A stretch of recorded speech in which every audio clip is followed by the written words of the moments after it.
Hi, this is Doug Manch, and you're listening to Into the Night, a Moon Knight podcast.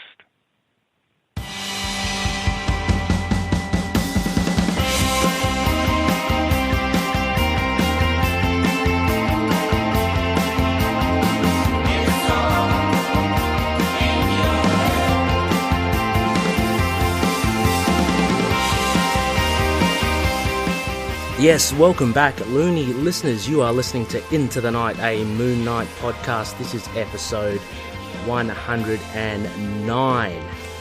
We are getting up there. And I am your host, High Priest of Khonshu, Ray.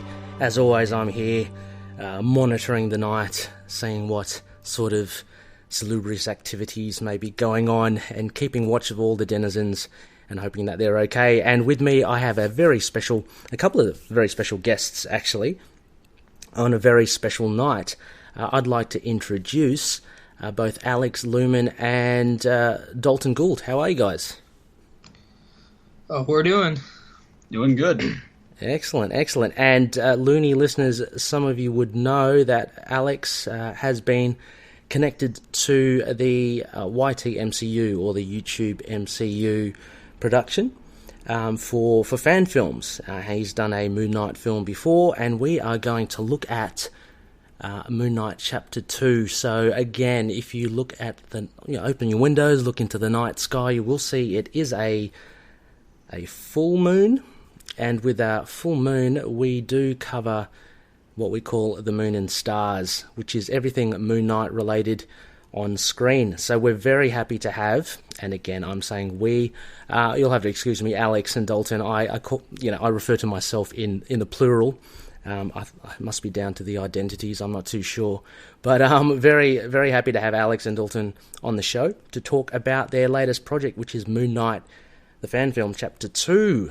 So before any of that, Alex, I'll ask you, some loonies may know, some others may not, but how would you describe, a general shout out for YTMCU, what's it all about and what do you do?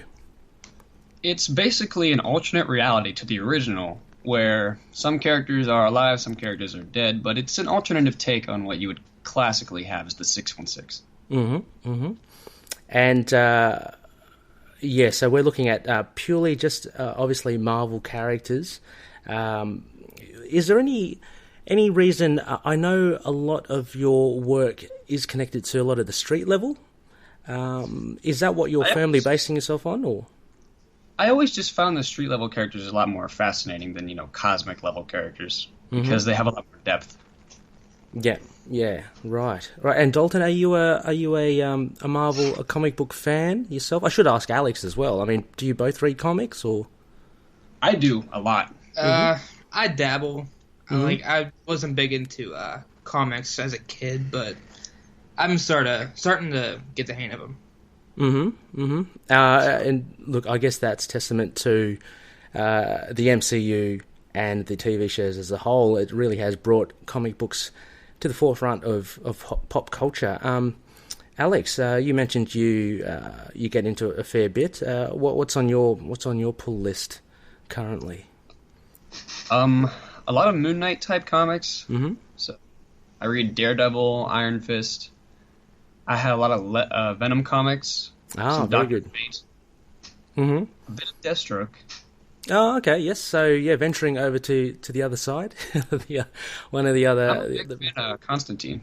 Oh, yeah, he's a very interesting character. I have to admit, I'm not well versed in the DC universe. Not that I don't like them, but just haven't found the time. But Constantine looks very interesting indeed. I do like a lot of the Vertigo comics. I'm not sure if you're aware, Alex and Dalton, about Preacher, stuff like that. Oh yeah, Preacher, written by the same guy who made The Boys. Yes, as well. Yeah, which is currently. Somebody knows about it because I don't. I love that comic. Are you're not aware of that? Sorry, Dalton. You haven't seen the TV show so far? What, the Preacher? Preacher No. And all the boys. The Boys is The awesome. Boys I've seen, but Preacher I haven't. Okay, yeah, I heard Preacher's a bit of a slow burn. Like the first season's a bit slow. I've only admittedly seen the first couple of episodes, but I'm trying to watch all of it. Time eludes me. Anyway, we're getting slightly off the track here. So both of you guys do love your comics. Obviously, a big influence the films and the TV itself. We just touched upon The Boys, MCU films. Just throw it out there, Dalton. Are you a big fan as well? I mean, like, you do feature. We'll get into it, but your roles in this fan film are kind of varied. So you seem kind of well entrenched in filmmaking.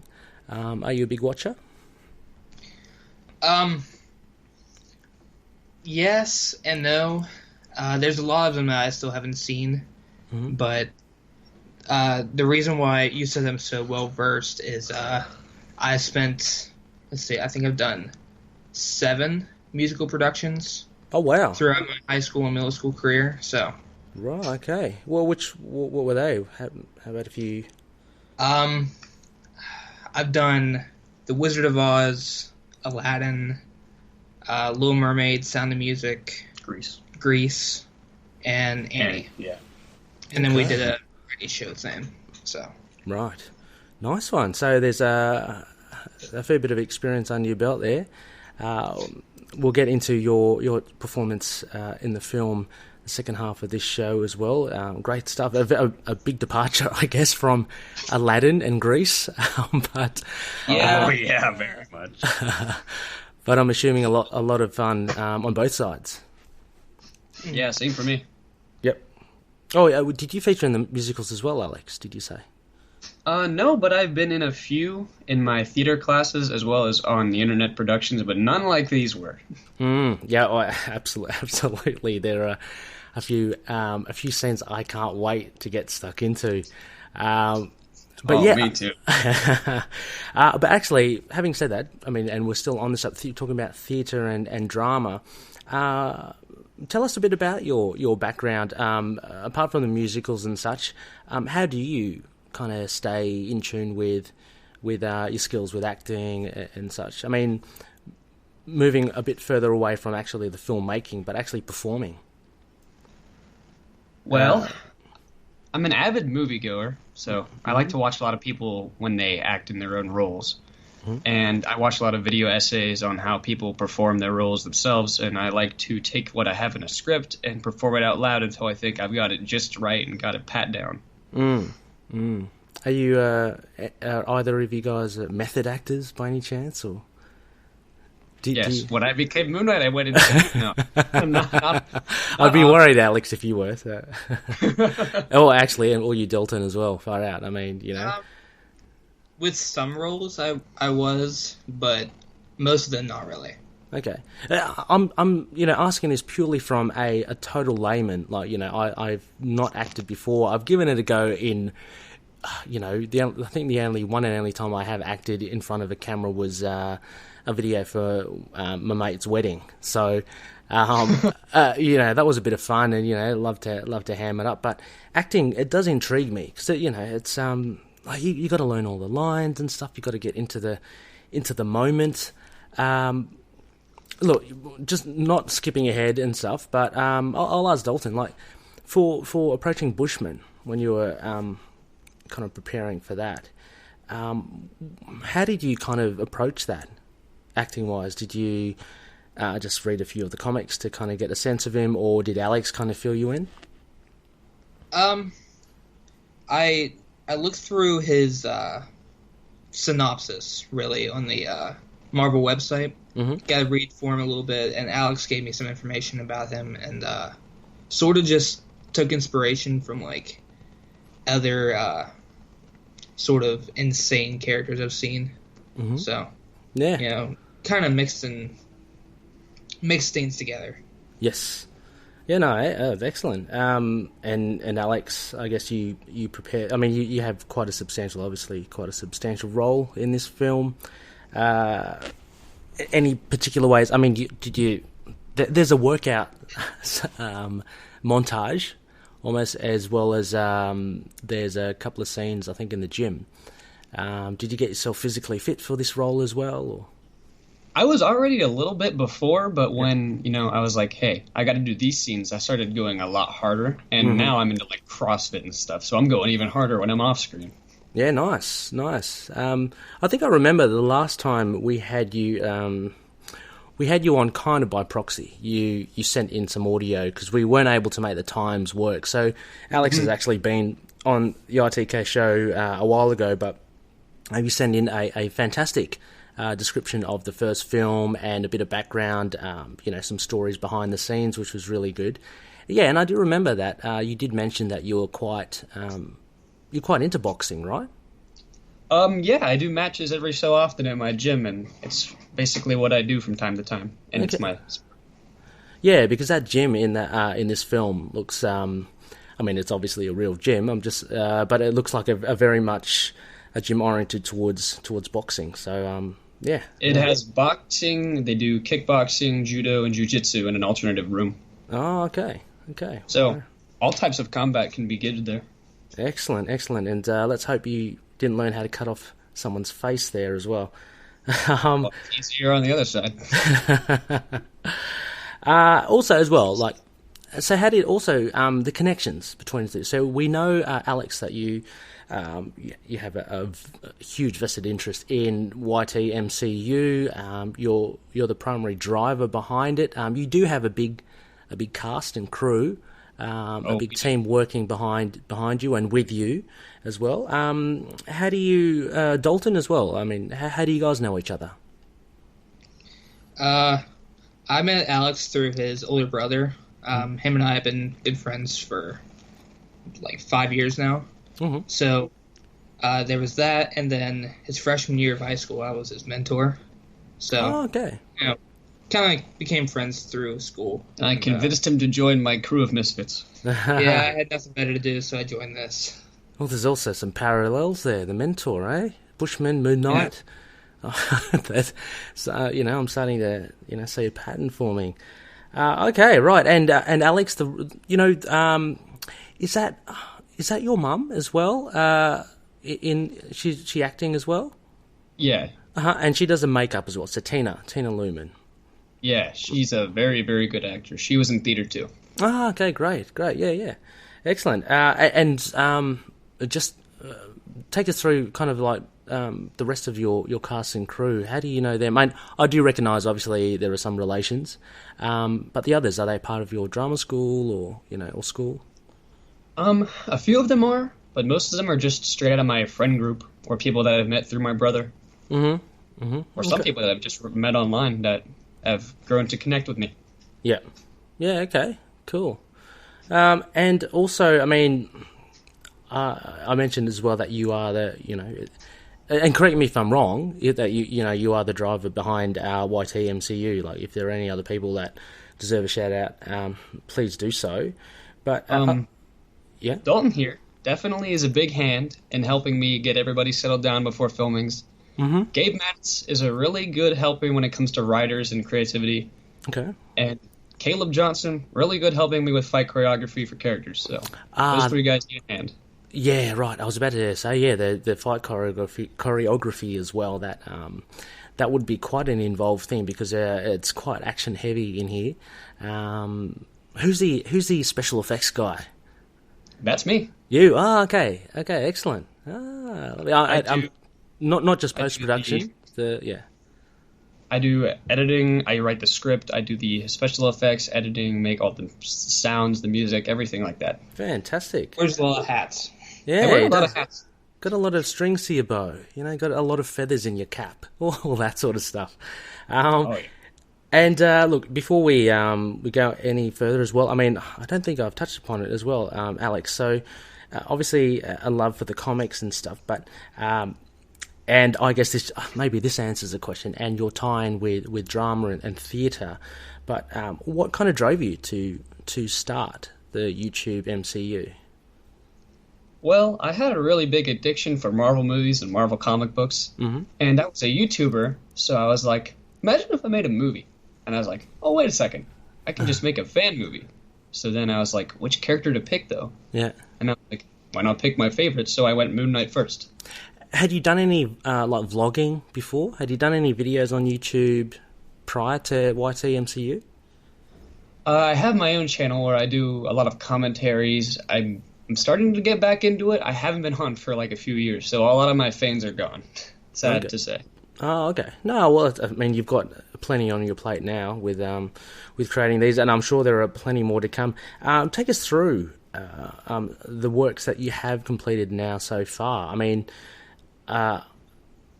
you obviously done Moon Knight as well, but I've seen a few other characters already featured. So there's Moon Knight Chapter 1, which of course follows Moon Knight, and then there's the Winter Soldier, which follows Bucky Barnes, Clint Barton, and Crossbones. Excellent. And then Dragon and Tiger, which is based on Iron Fist and Shang-Chi. Excellent. Isn't that good, like Shang-Chi's getting a movie now? Yeah, I'm so excited for that. Oh man, that looks so bloody good. I'm so excited. Did you hear? I think there's rumours that Fin Fang Foom is going to feature. Oh, I know. I heard that. And I was like, that's insane. Marvel's gone off their rocker. That is crazy. And I'm bloody stoked that the Mandarin is already, like the real Mandarin is already going to be featured in it, and all that tie-ins. You know how the Marvel's been building up to it, the 10 Rings, like. Yeah, ever since 2000. It's fantastic what they've done. But yeah, the real Mandarin, I think that will maybe kind of keep a lot of the naysayers who didn't like Iron Man 3. And I thought Iron Man was pretty good. Yeah, how about you, Dalton? I didn't watch it. Oh, you haven't watched it? Okay, cool. Well, nah. Okay, well, no spoiler. Well, no, I can't say anything else then. Yeah, I'm a bit of a late bloomer. Oh, no, that's okay. But anyway, let's just say that the Mandarin is kind of featured in that as well.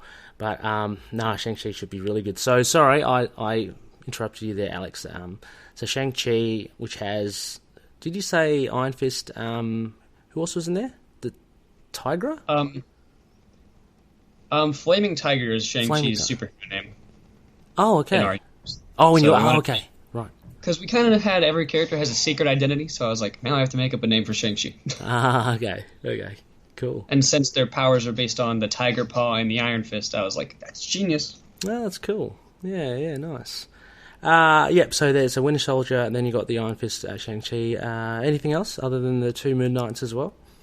Nope, that's about all. Okay, excellent. So, chugging along quite well. I know we corresponded a while ago around the time of Moon Knight Chapter 1 about, I think you were mentioning some of your upcoming plans as well. A few of them which have already come into fruition. So you are certainly a gentleman that follows through with what he plans. What could you divulge to the Looney listeners, any more upcoming future projects that you might consider working on and releasing? So the next project is going to be big. It is our biggest project so far. Nice. It is the Secret Avengers.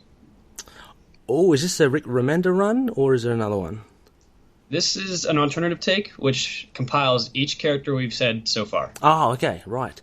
So it's a clash of all these alternate personalities and characters together, just meeting and having to figure out how to deal with each other. And it's almost kind of like like the Avengers in a way, how they're all kind of. That's what they did base a lot of it off of. Yeah, like you've done separate films and then you're gonna bring them together, which I think is pretty nice. In the beginning, I was thinking probably should just go with solo stories, but I was like, no, these characters have a lot in common, so why not put them on a team and see how it works? Yeah. It must be hard to kind of corral and coordinate everyone to, schedule-wise and filming and stuff. I mean, it must be, the bigger the cast, the harder, right? Oh, yeah, because the cast is like 20 people long, so you have to be able to get all these people in the same spot and make sure nobody has any complications with timing. And how long would, say, for instance, Moon Knight Chapter 2, there's a pretty decent cast there as it is. How long did that take from go to woe? Probably about a month. Okay. Yeah, I'd say a month. A solid month, yeah, just full on, like just every. I think the longest production was Moon Knight 1, which was about 5 months long. Wow, really? Yeah, since it was the beginning, we were like, we have to think of all these new ideas and get some scripts done, because in the beginning, we had like 2 different reboots before we made this, which was mostly improvisation, and I was like, this isn't working, so we need a script. Oh, okay. You went back to the drawing board and you started again. Yeah, because originally it was just Moon Knight fights Street Thugs, and then Moon Knight fights Punisher, which was kind of dumb in the beginning. But then I was like, wait a second. Moon Knight just fights his villains. Oh, starting point. The Punisher, that would be good. Are you any plans on having the Punisher? I'm ready to talk about that too. Yeah. In Phase 2, we are doing Marvel Knights.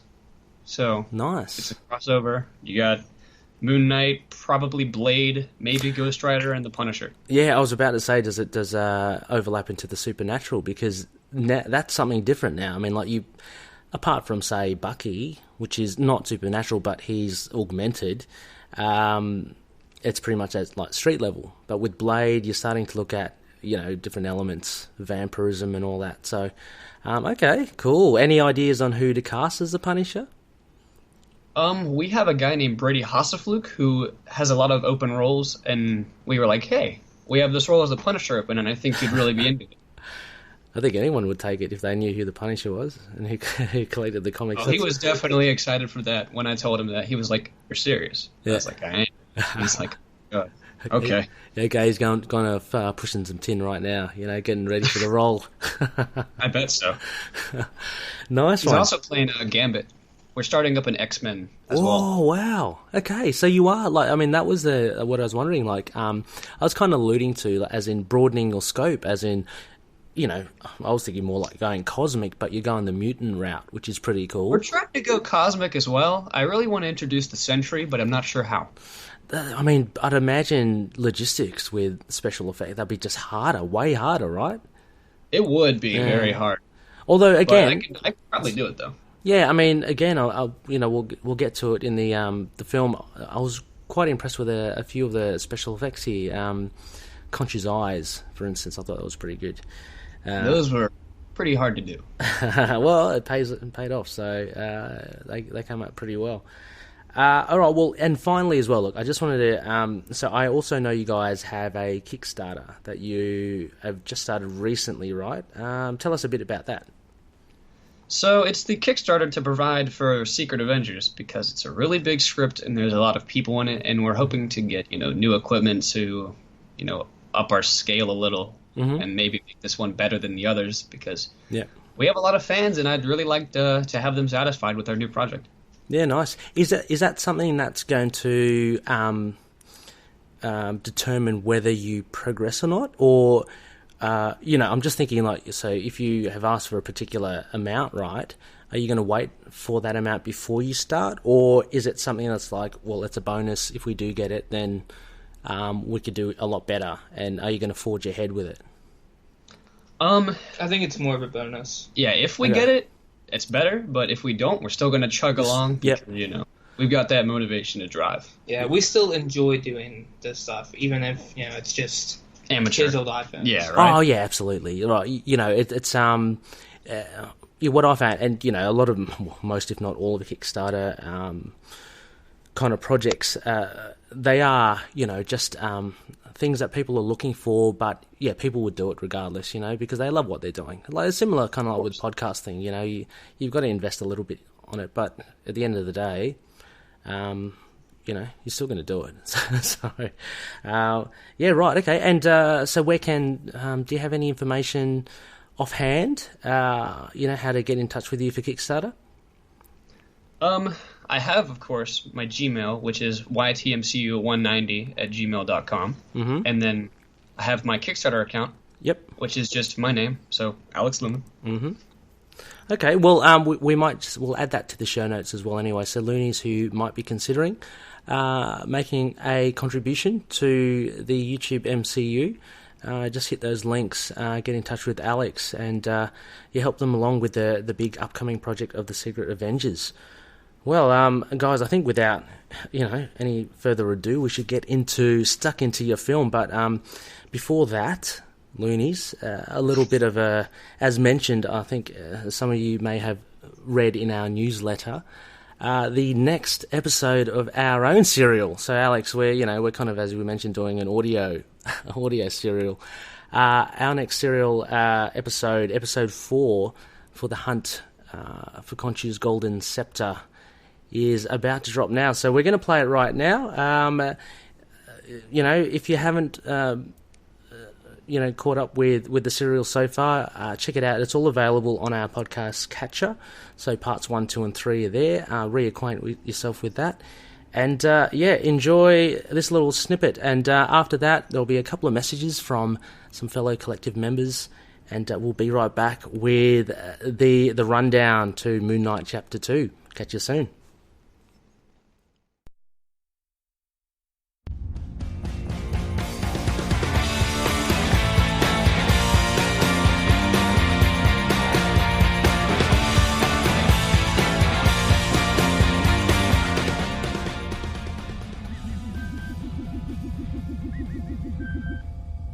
We still need you to check out the other void, they say.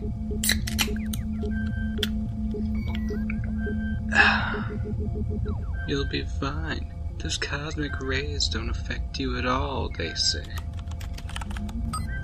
SCEPTRE may still be up there, blah, blah, blah.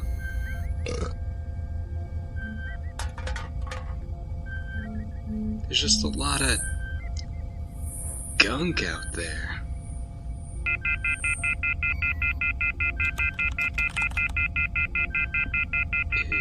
Is that you, Anubis? I repeat, this is the power of Chad, pilot of the ITK Jumbuk. Identify yourselves, or I'm going to have to get testy.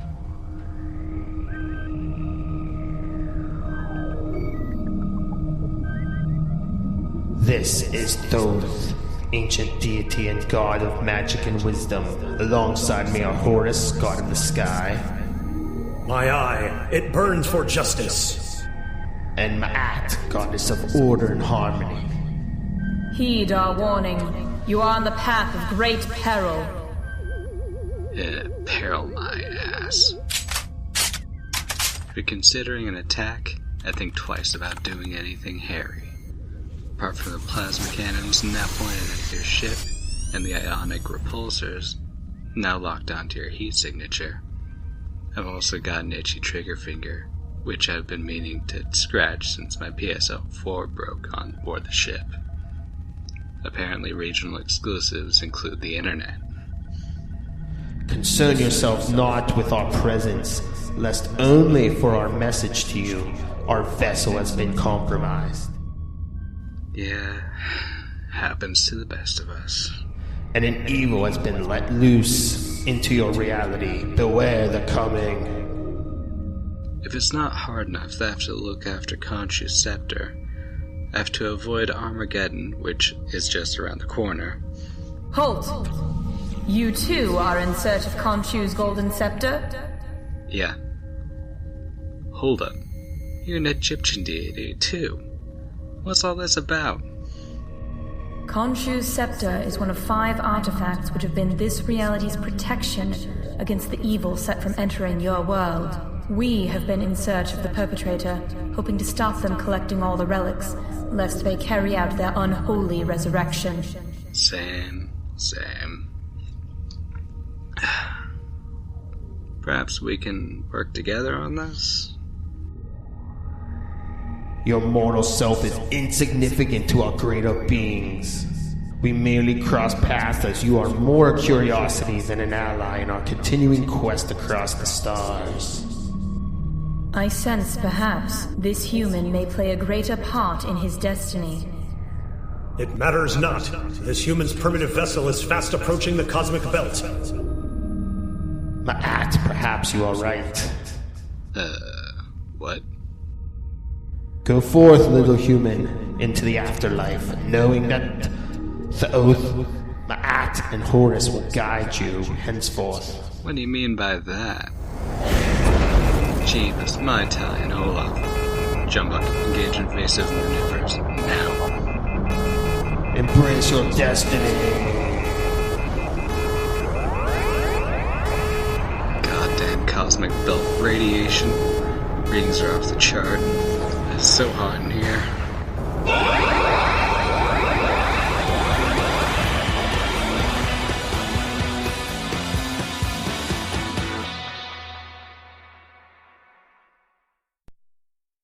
Hey there. I'm sure you know about the Capes and Lunatics podcast, but have you heard about the Capes and Lunatics Sidekicks podcast? It's a fun home for classic and new reviews of just about everything. We have the Ultimate Spider-Cast, where we cover everything Spider-Man. The Quantum Zone, where we talk the classic Marvel character Quasar and do deep dives on the cosmic side of Marvel. We also have Comic Capers, where we cover everything old and new in comics. It could be anything, any company, any decade. And we also have our Media Mondays, where we cover some kind of TV show, be it a Arrowverse current hit or our summer specials, where we do reviews of classic episodes of the Buffy the Vampire Slayer spinoff Angel. So, if you're a fan of pop culture and media, you should really check it out. And I promise you, you won't be disappointed.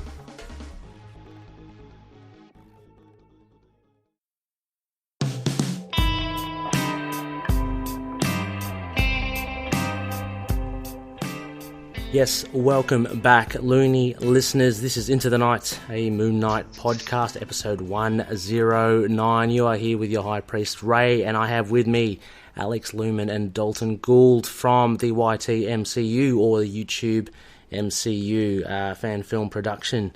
And we are here in our Moon and Stars segment looking at their fan film production of Moon Knight Chapter 2. So, Alex, Dalton, are you guys ready to get stuck into this? Oh, I am. Okay, well, first off the bat, like similar to what we do with our comic book reviews, I'm going to throw it to you guys. Either of you, or maybe just one of you, if you can give the fair loony listeners a summary of the synopsis for kind of what happens in this film. Okay, so it begins 40 years into the future from the original Moon Knight. So, at this state, he's still grieving over the death of his wife and daughter, and he has no motivation to continue being the Moon Knight. And so basically the story is, he needs to figure out a way to get himself back into the groove, and to get vengeance back in his body. Mm-hmm. And he gets that motivation from his alternate personalities. Excellent. Yeah, that's pretty good summation. And there are a rogues gallery of villains here, so you don't let any of the Moon Knight fans down here. Alex and Dalton, they get everything, and a bit of extra as well, with a lot of nods to the Moon Knight runs. So so first off, so what we're going to do, Loonies, we're going to kind of go through it broadly. Look, I gave it a viewing earlier today. I made some notes sequentially, as the movie went along. We're just gonna go through it. I'm just gonna throw a few things towards Alex and Dalton, and we'll get into it. So first of all, Alex, you mentioned it is in an alternate universe. Yes. So my first impression, obviously, at the beginning was this is a very different Moon Knight. I found out later on in the credits, based in West Virginia, which is where you guys are from, right? Out in the suburbs. I'm not too familiar with geography, so I'm assuming that's right. And so we're looking at an alternate one. So right off the bat, this is not our Mark Spector from the 616 or from I can't even say the MCU because he's not even in it. Because he's not there. No, he's not there. So you beat everyone to the punch. So he's not from the comics, but he's a very different Mark. This is what intrigued me, Alex, as well. You said it's 40 years in the future. So one of the early scenes... Moon Knight Chapter 1 takes place in the 70s. Sorry?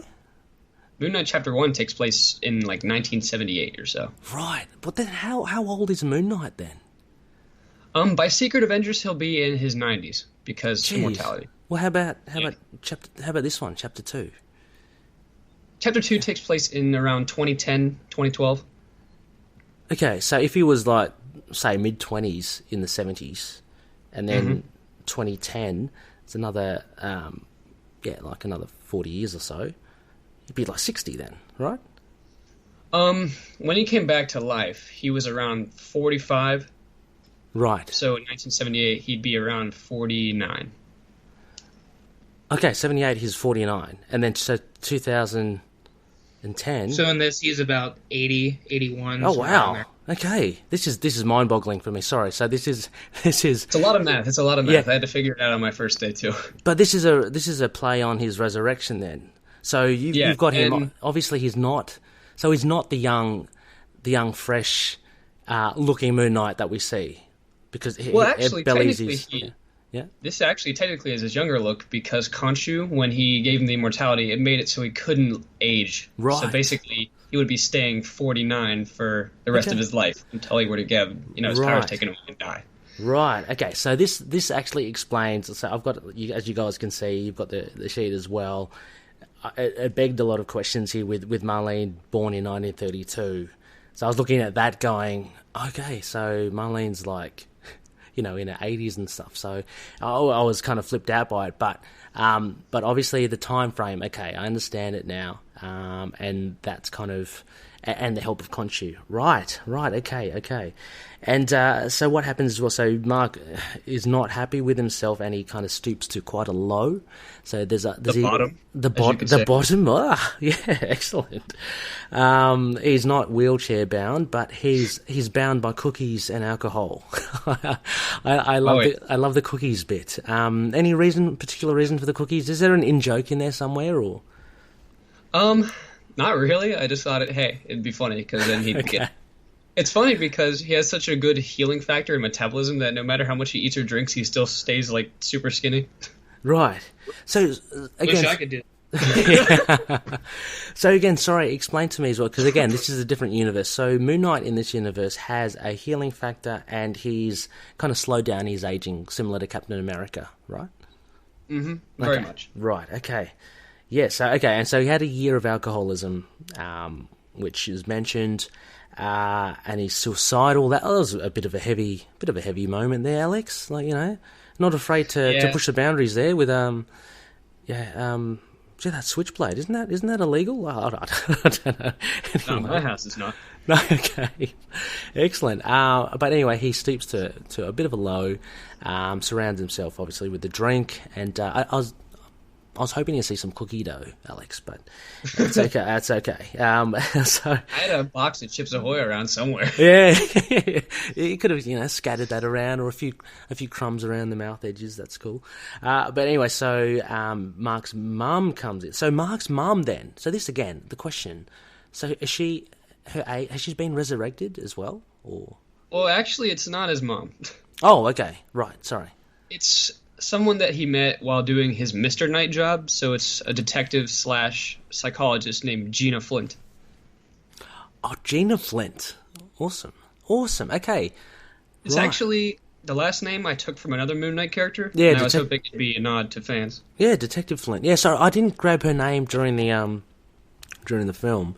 Detective Flint, of course. He very well connected to Mr. Knight, but actually he goes all the way back to the early 80s in the Doug Mensch run. So that's a nice nod there. Okay, so because I put it down in my notes, I thought she was a bit more of a, well, kind of like Crawley-esque in the fact that she kind of gathers information for him. She kind of keeps Moon Knight in the know.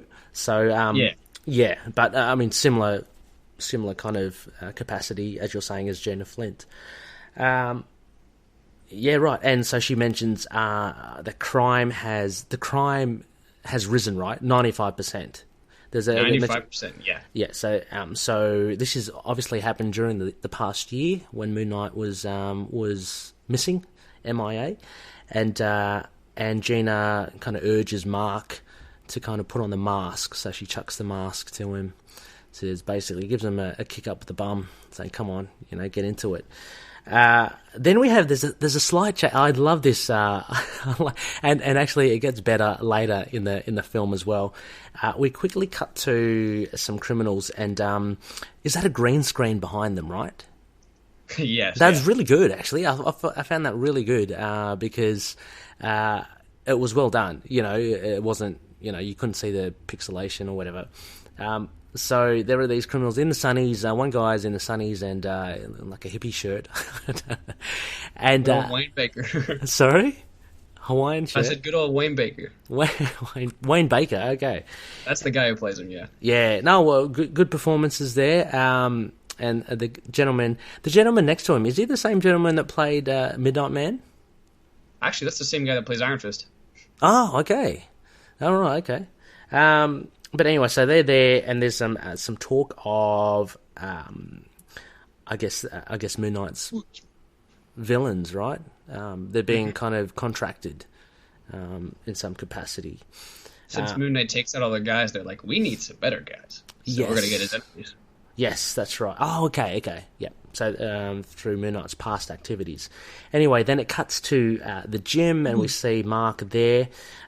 He's kind of well known for his boxing prowess. There, we see that through Jerry McDean, the new kid on the block. And I like this Alex as well. Mark befriends him, and then he says, "Well, for initiation purposes, since you're new, you're going to have to spar with me in the ring." So there's a nice scene there of is the other actor, is he well versed in boxing, Alex? Or? Oh no, not at all. Not at all. Okay, right. So he probably had to lean a lot from on you as to kind of make those scenes work. Yeah. But yeah, no, that was a pretty good scene. I love the Moon Knight gloves. So thank you. I got those custom made for $200. Oh, really? Wow, awesome. Yeah, they're very nice fit though. Very solid. Man, full credit to you. I would, I would assume that there aren't many loonies out there that would have a pair of Moon Knight boxing gloves. So you'd probably be, the only loony that I'd know that would have it. So well done. That's fantastic. But I love how, a bit of branding from Moon Knight. So his identity is obviously public, right? So no, he's still hiding it. People always ask him, "Hey, what's with the gloves?" And he's like, "I don't know. I just think he's interesting." Yeah. And since he's very good at being psychological, he can play off the fact that, people think he's not Moon Knight. Yeah, right. Even though to some people it would be obvious, but he can still deny it very well. Yes. Yeah, right. And Dalton, look, while we're here in this part of the film, so had you been working behind the scenes during these scenes, like say in the gym scene or earlier on with Mark at his home? Not the ones where he was at his home, but the gym scene, I filmed all of that. So. Oh, you filmed? Okay, fantastic. Yeah. Fantastic. Yeah, right. Well done. And who did was that your choreography, Alex, for the boxing?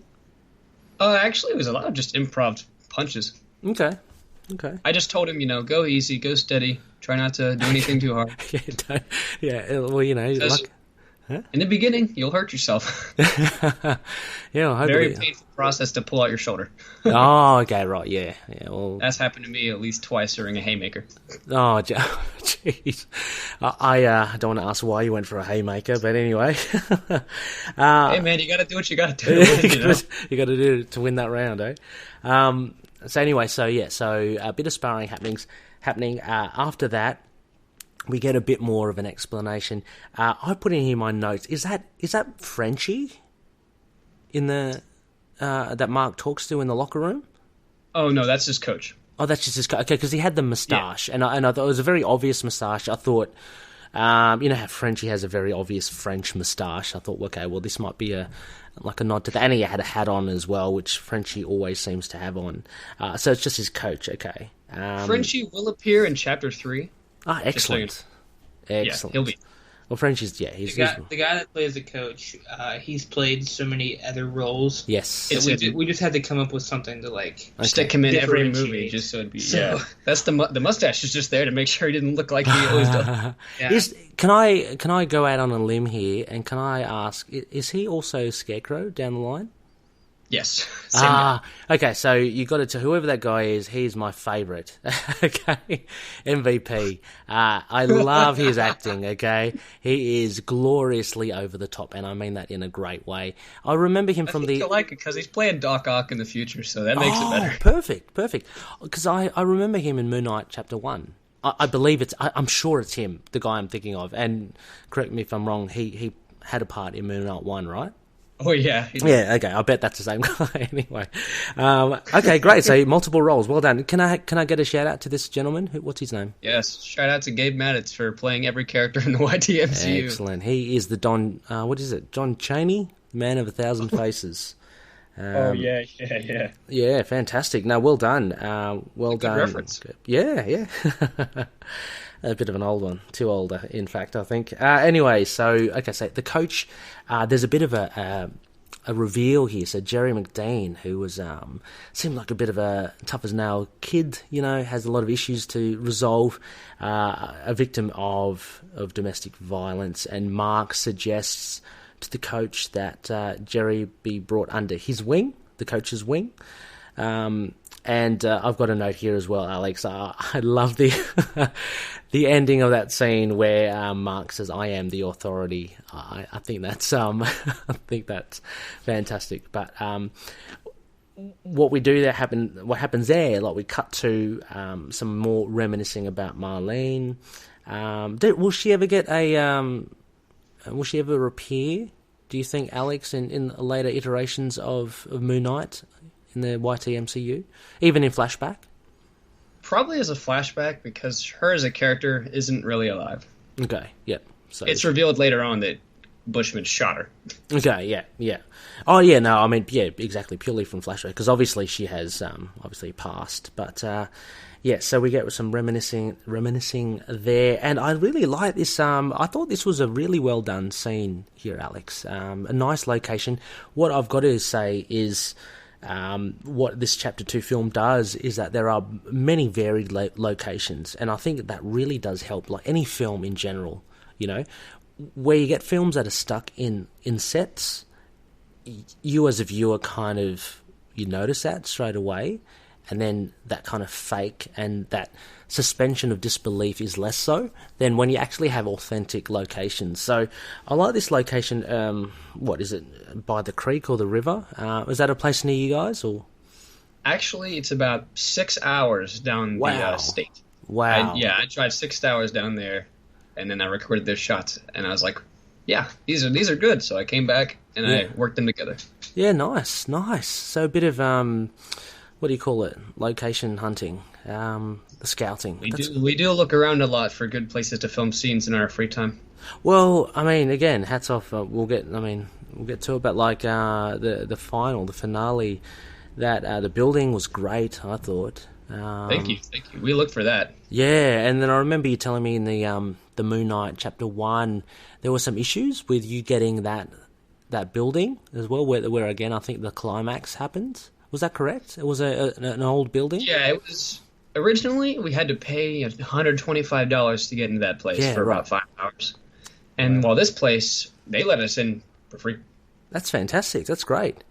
They had really good, you made good use of it, the lifts, which I thought were good, and the rooftop. But again, we'll get to that. So as we say, going through, there's the scene by the creek or the river where Mark kind of reminisces. Then it kind of changes. It goes back again. And actually, I thought here, Alex, there would be some return to Jerry McDean in some capacity. I thought that was kind of leading up to something. But what Mark does, he finds over the internet, he's got this urge now, this new vigor to become Moon Knight, and he finds a pedophile over the internet. Is that right? Yeah. And then yeah. Sorry. It is true. Yeah. Okay. So he finds him. So he was just surfing the net, right? So he's just trying to find. Because I first thought that he was looking up Jerry McDean's dad. They're the same person. They are the same person. Yep. Oh, so his dad is a pedophile. That means he has twice the urge to beat the hell out of him. Yeah, oh, okay, right. Okay, so that does tie in. Okay, right. Because then, I heard it like a pedophile and I thought, is he played by the guy that played Jerry McDean as well? I had a little thought. Yes. He was, just so I could, kind of put the looks together to make sense. Yeah, okay. Dad, yeah. That makes, that's why I thought he was the dad. Right, and then it threw me with the pedophilia. I thought, no, but, okay, so he is the dad. And we get the first kind of a little taste of a bit of a brutal scene here. There's a lot of a lot of effects and a lot of sound effects, a lot of Foley here. So what I'm interested in, apart from the copious amounts of blood here, Alex, the Foley, how did you make the sound of that squelching? Was that something that you constructed yourself? Some of it was off the internet, but what I would do I would get my microphone really close to like a bucket of Jello or slime, and I would just like squeeze it together very hard. Yeah, and it would make a lot of noise, and I'd be like, "That's good. That's good." Yeah, no, and I used it, and it sounded great. Yeah, that's awesome. I love the creation of different Foley effects.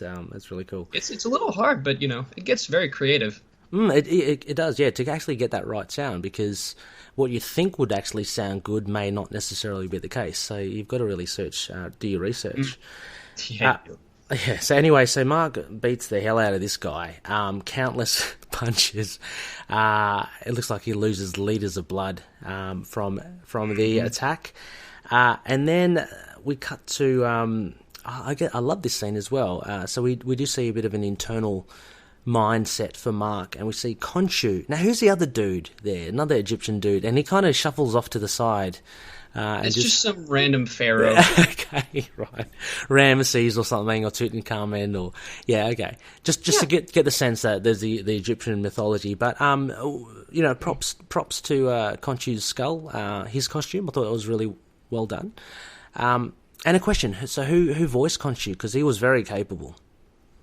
That was me. Oh, that was you. Yeah, very good. Well, I'm very good with voice acting, so I was just like, yeah, sure, I'll take it too. Yeah, well, okay, because it sounded very different. Actually, I thought it was a lot older gentleman. Nice one. Okay, so we got who played Khonshu as well. Gabe was our body actor. Good old Gabe, eh? Yeah. Awesome. He had it though. He had some really good body movements, which I thought was awesome. Gosh, good old Gabe. He's good, mate. He doesn't mind. He'll take any role. That's great. He really does like to be in the movies. He does. He wants to work on his acting chops. Yeah. So I give him a lot of roles. Can I also again it's coming back to me in my memory. Gabe, is he one of the hostages at the end? See the guy asking the question. What was the line? It was and then Mark just slits his throat and it kind of blacks out. He's like, "Why do you hate the boss so much?" And Moon Knight's like, "It's classified information." That's it. That's it. Fun scene. That was a great scene. That looked like a whole heap of fun. Again, I must props to Gabe. The look on his face just before the camera cut out was just priceless. So well done. So there we go. So again, as I mentioned a bit earlier, the special effects on Khonshu's eyes I thought was very well done, Alex. I thought Thank you. A nice little touch there. I wasn't expecting that, but it gave that sense of... And actually, I think you used a filter as well for that kind of thing. It had almost... I did, yes. Yeah. What was that effect? Do you remember? It was some kind of like vignette, but it was blurry instead of black. So it made the background look like it was melding in. Yeah, no, very good. No, that was good. So it could, like, kind of mess with Mark's eyesight. And so, anyway, sorry, Alex, can you explain? So the purpose of Khonshu there is he was just taunting Mark again, wasn't he? Yeah, when Mark's not doing stuff, Khonshu tends to be like, "You're useless, You're not doing anything that you've promised me when you died for me." Yeah. Stuff like that. Yeah, just the continual psychological tormenting. Yeah, fair enough. I feel like it works though, because then it makes Mark like really, really mad. Well, yeah, we do see him really, really mad as well, as we've kind of alluded to. The next fight scene is he takes it way farther than you'd expect. He does. I did not expect that. Look, hang on, we're nearly there. That is a glorious scene. But anyway, so I've got here in the notes, it's actually Gina Flint. She checks up on Mark, sees how he's going. And again, I had that note about her being kind of like Crawley, but she, I guess she was the one that kind of urged him to get back into it. He's starting to find his groove. And again, we get actually another bit of a nod to the fans here. We do get the Jake, Stephen, Mark scene, which is really cool. Again, actually very well done. That must have been fun, Alex, to play all three at once and then stitch them all together. In Chapter 3, the three characters have a lot of interaction because the story focuses around those three. So you get equal time with each character, and at the end there's a really, really good ending where the three of them collude into one big setup. Okay, so Chapter 3 is already in the can, like as in written at least? Yep. Okay, fantastic. You'll like the villain. It's a very supernatural villain. Excellent. Supernatural, I'm kind of thinking already. Morpheus? No? Anyway. It's not particularly a Moon Knight villain. Okay. It might be disappointing to think that. Oh, no, that's cool. Originally, it would have been a Daredevil villain. Ooh. But then I went for a Doctor Strange villain instead. Nightmare, right? Nightmare. Yeah. Oh, that actually is very good because it works because Moon Knight's kind of got a fractured psyche, and I was like, Nightmare could definitely screw with his head. Well, I mean, Nightmare does encounter Moon Knight in, if I'm mistaken, in Black Panther. A couple of issues. Oh yeah. Yeah. So they have actually locked horns in the comics at least. So yeah, really cool. Then we get here we come. Then we get Moon Knight is and a mention obviously to the great Moon Knight costume that you've put together there, Alex. Thank you. A little nod to Declan Shalvey's Moon Knight, of course. That's my favorite costume. Yeah, it is a good. I really wanted to go for that. Yeah, it's a damn good costume, isn't it? Because it is it's sensible, right? And it's it makes sense as well. You would protect yourself with wrist guards and chest plates and such. Yeah, like exactly. So really well done. So Moon Knight is there in his in home base, and the criminals somehow they find him and they all charge in. Not the big guns yet. Just can we call them cannon fodder? yeah, that's a good term. So they kind of try and overwhelm him, and we get to the fight scene. So, Alex and Dalton. Dalton, again, were you part of this scene? You recorded it. Oh, you recorded it. Okay, so you weren't in front of the camera for any of it? You weren't one of the guys... He loves doing angles, so I give him the camera. Okay, cool. Mm-hmm. You weren't one of the guys with a sack on his head or anything like that? No, okay. Sadly not. That scene was all his idea. Yeah, that's cool. Yeah, that's good. Okay, so a lot of collaboration. Yeah. Yeah, I kind of took after sort of a Ramsay Snow sort of thing from Game of Thrones. So. Okay. Right. Where he kind of does the thing to Theon, so. Yes. Ramsay's Dalton, right? What? Bolton. Oh, yeah. Ramsay's Bolton. Sorry, I thought you said Ramsay's Snow. Oh. Yeah, no, yeah, the Boltons. Yeah, he's that's a very terrifying character from Game of Thrones.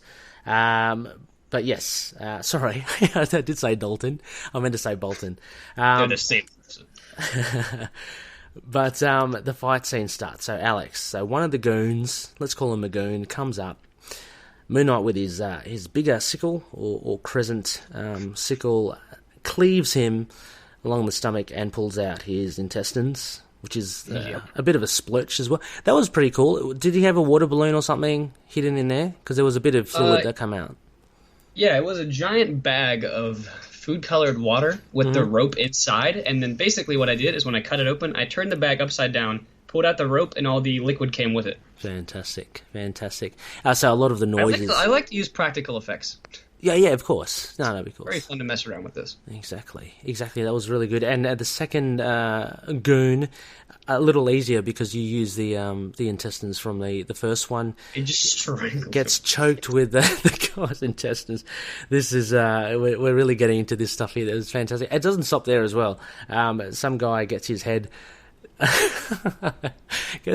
bashed in. I shouldn't be laughing because it's a terrible thing, but Moon Knight puts him against the table, and literally, what was that head? Was that paper mache? What was it? It was actually styrofoam. Styrofoam. Okay. First, I thought it was a balloon or something, but it didn't pop. But styrofoam. Okay. It certainly crumbled. That gentleman, he did not get up after that. Another person gets decapitated. And yes. Did I miss that? I haven't got it in the notes, but I'm working off my memory. Then Moon Knight uses the head to swat another guy away. Yeah. That's inspiring stuff, Alex and Dalton. We went through, I think, 4 heads trying to get that. Just to get that scene perfect, we went through 4 of the heads. Right. Wow. And the heads again were styrofoam? Mm-hmm. Okay. And then, you must have a readily supply of heads because you've got another one with what looked like a bit of block work. Moon Knight decides to A stone, okay. I thought it was a bit of broken concrete block, but he just smashes another guy to mush as well. So a bit of everything in that one, and then finally there's a baseball bat, which I think for the viewers, they weren't privy to what happened after that, which was good. So after all the gore and the violence, that last master stroke kind of leave it to the viewer's imagination. I thought it was pretty good. And then it cuts to... So I don't understand this. Okay, so I thought he killed them all. So how does he end up with 4 hostages? Well, there's 3 more that come in after, but we didn't get to see it. Okay. So they come in later. Because I was like, kind of figured out that, hey, if there's some more, you just might as well just take them. Right, okay. And the guy that he hit with the baseball bat, yes, he's one of them because he didn't end up killing him. Oh, just okay. For that specific reason. Hence the cutaway. Sure. Excellent. Yeah. And then one of the gentlemen... crack his rib cage. Yeah, that's right. So they're all kind of, lined up, bloodied, sacks on head. And again, sorry here for this, not meaning to be facetious or anything here. Alex, so does one need to go to the toilet or something? 'Cause some guy has to leave. And I'm going to let Dalton explain this. Yes, Dalton. So, it was kind of like a sort of a in-the-moment thing. I was writing the script, and I was like, what if I had him, since Mark is so, like, demented and insane, I was sort of like, what if he had this guy go into the bathroom and sort of just, like, wank off as, like, a final thing before he, gets rid of the thing. So I was like, this is genius. And so we just sort of put it in there. And the line goes with it. He says, one more moment of pain for a moment of pleasure. Oh, okay. Very poetic, very lyrical. Okay. I missed that, sorry, because, I didn't have the volume pumped up totally, but, I must have missed that in amongst the carnage. So he comes back after a bit of a wahoo, and Mark gets to find the location of the... So Mark's essentially looking for the boss man, is that right? Or is he looking for the whole... Does he know that there's a whole lot of rogues gallery villains waiting for him? He only knows there's one, because he's not sure about the other 3. Yes. So he knows Does he know it's Bushman? He knows it's Black Spectre, but he's trying to figure out who these guys are in charge of, which is Bushman. Right. Oh, okay. Gotcha. So anyway, after he gets information, he, as we mentioned before, just systematically kills them all. So Moon Knight here is very, very vicious. I'd like to get the other loonies' takes, and I know this is an alternate universe as well, but Moon Knight it's got no compunction to, to value life here. He just he kills away, and he looks like he enjoys it to an extent. He does. He has that sadistic smile as he watches them come back and knows what he's going to do. Yeah, so it's actually very... he's probably akin, if not probably worse than the Punisher, I'd take it. Because he in this universe? Yeah. The Winter Soldier has like a 3 stat that he talks about to Deadpool, where he's like, there are 3 types of insanity in this universe. There's you, and then there's the other 2. And he's like... Who's the other 2? And he's like, you have the Mad Dog, which is Frank Castle. Yeah. And then you have the Hyena, which is the He's like, oh, God. That's a nice comparison. Yeah, it's a different sort of mad, isn't it? Because he takes a little bit of pleasure in it, whereas Deadpool, obviously, is just absolutely nutso. In this universe, Deadpool's a S.H.I.E.L.D. agent. Oh, okay. Deadpool's like, yeah, I'm a little crazy, but I do it for money, so, And then the Punisher's just straight up, I do it because, it's the right thing. And Moon Knight's like, I do it because it's fun. So did you mention, do we see Deadpool in your previous works? In Marvel Knights, he's coming. It's probably going to be Moon Knight, Deadpool, and the Punisher. Okay. Because we can't really find a Blade actor, unfortunately. You're right. Okay. No worries. And Ghost Rider's a little bit hard to do with effects. Yeah. Oh, that would be very hard. I mean, they found it hard enough on Agents of S.H.I.E.L.D., didn't they? Yeah. Well, it ate up most of their budget, apparently. It looks like an MCU effect. yeah, it's pretty good. Anyway, so So Mark finds out the information he needs, and he goes, Moon Knight, I should just call him Moon Knight, and then he starts working out. There's a bit of a montage there. Alex, you're saying you got yourself primed for that, for the role, and I guess for a lot of the working out here. Then we get to an interlude, which I find absolutely bloody hilarious. Who are these guys, Alex? Who are these guys? I mean, not the fictional guys. Who are these guys? Who are these actors? Okay, so it's Cole Allen and Gabe Matt again. Gabe, Gabe the Scarecrow. Yes, of course. Inspiring. The plastic bag on the head. It is fantastic. I had no idea. Like, it took me a while to figure out that was the Scarecrow.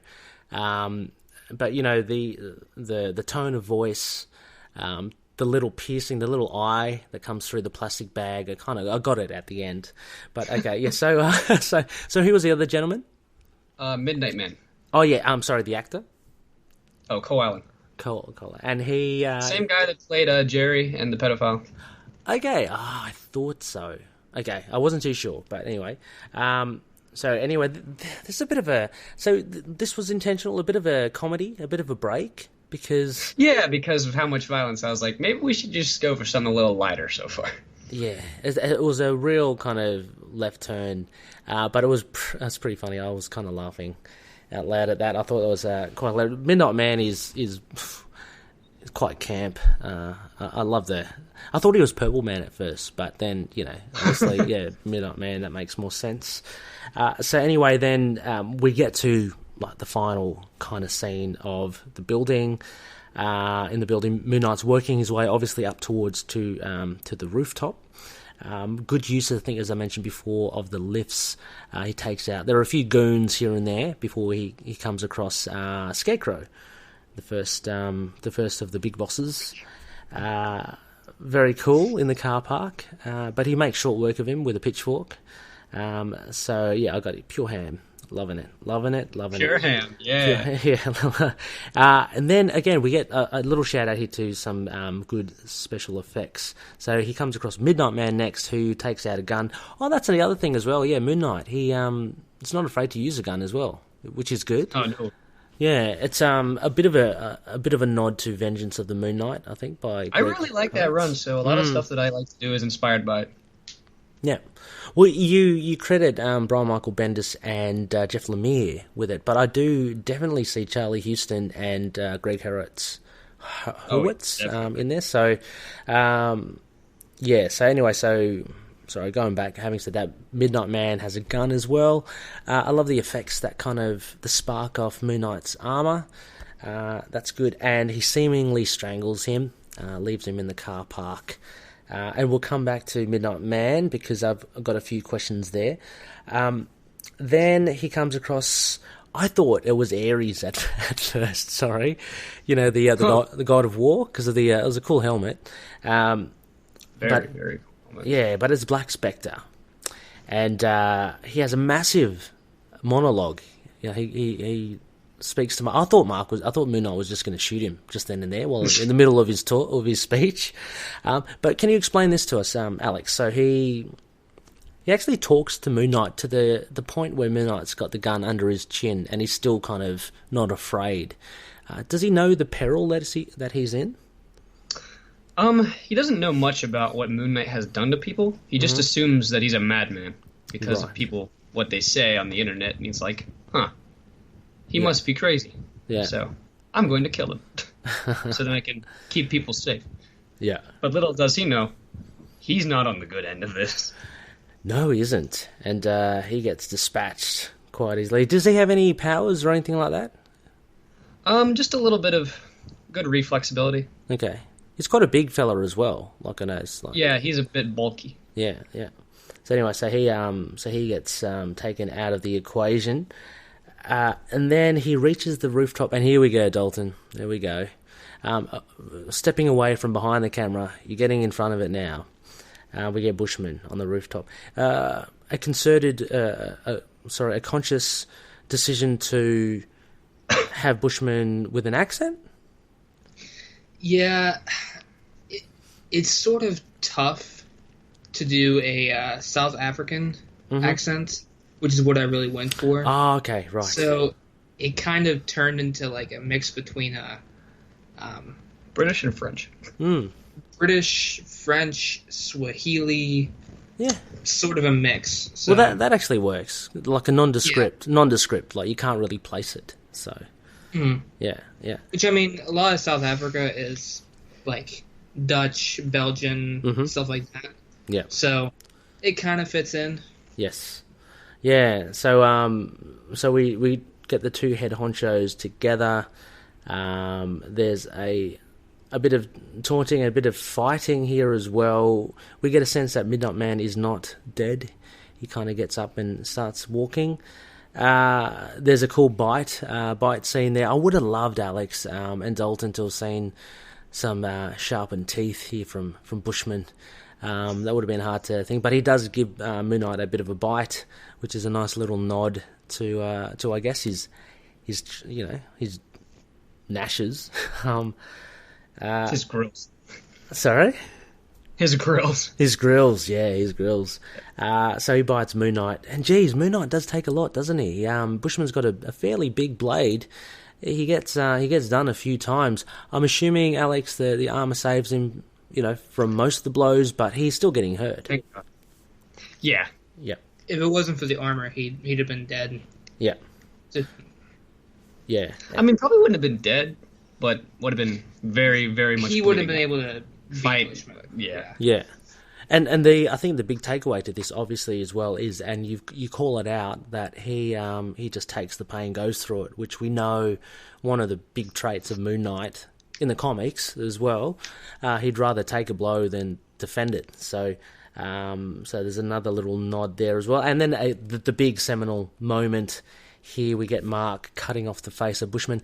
I don't think did I hear a scream? Was there a scream there, Dalton? Were you too? No, because I had my hand over his mouth the whole time, so then nobody would hear it. Right. Because there's a lot of people outside that parking garage.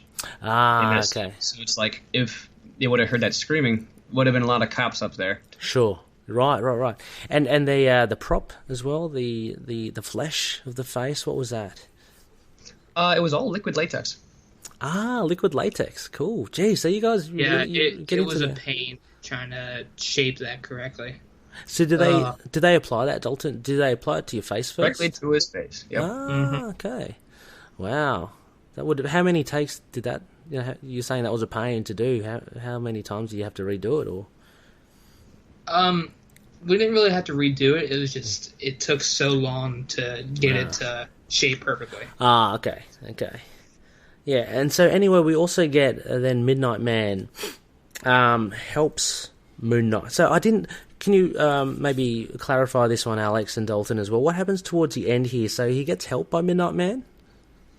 Well, if you think about it, so Midnight Man kind of always just thought Moon Knight was the bad guy in his story. Mm-hmm. But when, he watched Bushman fight Moon Knight and everything, he was like, wow, I think I might need to change my mindset. So when he saw Moon Knight pass out, he's like, I should probably help him. Okay. Wow, okay. He has a bit of a change of heart, yeah. So he changes, okay, because we know Midnight Man from the comics, Anton Mogart, an art collector, basically a cat burglar, a thief, a burglar.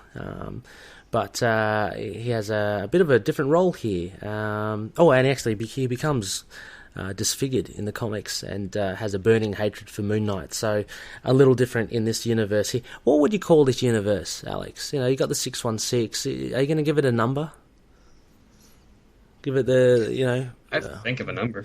Marvel Universe, I don't know, you can do 3-2. I'm just thinking Marlene's thing, 3-2. Yeah, I think it deserves a particular number. I don't know if you've seen on Wiki. I went with 98628. Okay, 98628. It's the numbers on the phone dial for each letter of the acronym. Oh, very good. Cool. Nice. So 98628, is that it? Yes. Excellent. So anyway, Midnight Man in this universe helps Mark, Moon Knight, and that pretty much wraps it. There's a bit of an ending here with news of Scarecrow, of Gabe, on the floor, out, and we see Gina. She's showing she's a little sad. Does she think he's dead, Alex? She does. Everybody thinks he's dead. Everyone thinks he's dead. Okay, but he got whisked away by Midnight Man.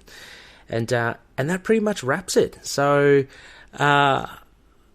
Any final words there, Alex, Dalton, that I may have missed that you'd like to shout out? No, that was good. Very happy. So Looney's. Most of that was pretty good. Yeah, it was. Basically covers it. Yeah, it was a fun kind of, I don't know what you call it, a read through of going through. Yeah. So Looney's, the link is there from our latest newsletter, and I do believe from our discussion thread. Now let me just quickly have a look here, guys. Let me just quickly check if there is anything on the discussion thread. Unfortunately, no comments there, but Loonies, it would be great to hear from you what you think of Moon Knight Chapter 2 by the YouTube MCU. So, anyway, I'd like to thank Alex and Dalton. Thank you for your time, for coming on and going through your film, with us. It's been a great adventure. Yeah, I thought it was pretty fun. Yeah. Any final shout-outs? Anything like you'd like to shout out? Well, again, we'll put the Kickstarter on. Dalton, anywhere people can find you? I have a YouTube, which is just my name, Dalton Gould, and Twitter at Elusive6. That's ILLUSIVESIX. Uh-huh. And then Instagram, which is at Goldilocks_53. _53? Yep. Okay, excellent. And Alex, where can people contact you as well? I have my Facebook, which is just my name. Mm-hmm. My Instagram, which is Alex_L00MAN. Mm-hmm. I got, of course, the YouTube, which is the YTMCU, and my alternate, which is Electrovenom, which is my original. And the Facebook page, the YTMCU, and that'll basically be it. Fantastic. Well, a big thank you once again to you guys. A massive effort. What I do love to see, and I hope all the Loonies appreciate, is the amount of effort that you guys put into this. Obviously, a love for the character, a love for filmmaking. It's a great stuff to see. So keep it coming, guys. I hope you have plenty more films ahead. Hopefully, Phase 3 and Marvel Knights will be just around the corner very soon. Right. Well, next. Yeah, sorry? Hopefully, yeah. I'm sure it will. Next phase, Loonies, we have a last quarter. The phase of the moon is the last quarter, which will unfortunately be irrelevant because we have a Punisher ambush. That's right. Punisher will be invading our episode next week, and we'll have a guest, Orion, who's usually from the We Are the Venomaniacs podcast all about Venom. He and I will be looking at Punisher Annual 2. So that is, for those that know their stuff, has Moon Knight on the cover. It's a pink Punisher Annual with Punisher and Mooney. So that will be a fun story to check out. Also, as well, earlier on the show, you heard our ITK Serial episode 4. That is for the hunt for Khonshu's Golden Sceptre. I hope you enjoyed that in our next thrilling adventure. In a few days' time after this episode drops, I will make it available just by itself, so you can create a playlist or whatever to string all the serials together. But episode 4, starring Chad and a few other special guests there. A big thank you to Phil from Capes and Lunatics, to Anthony from Capes on the Couch, and to Hanna, who is a brilliant voice actor. So thank you so much for your talents in that serial. It was a lot of fun to do. Anyway, that's it from us at ITK as usual. I'd like to sign off with May Khonshu watch over the denizens of the night. Catch you later. Loonies, you can contact us through various social platforms. You can drop us a line on email at itkmoonnight@gmail.com. We have a Facebook page, facebook.com/itkmoonnight, and a Facebook group, facebook.com/groups/itkmoonnight. We are on Twitter. Our handle is at itkmoonnight, and we're on Instagram, Tumblr, YouTube. Just search for Into the Night, a Moon Knight podcast. We're also on Discord. Just search for the server Into the Night with a K. Please leave an iTunes rating or review if you can. It helps us reach other loonies out there too. Also, if you have any feedback, we also look to improve ourselves and the show. Finally, we're on all good podcast catchers: Apple Podcast, Google Play, Stitcher, Spotify, iHeartRadio, also on Podcoin. Please check us out and share episodes with your friends. Moon Knight and affiliated characters, stories and events are properties of Marvel Characters Incorporated. Materials used and discussed within the podcast are intended for critique and review purposes only under the fair dealing concept of the current Copyright Act. The views, information or opinions expressed during the podcast are solely those of the individuals involved and do not necessarily represent those of the copyright owners.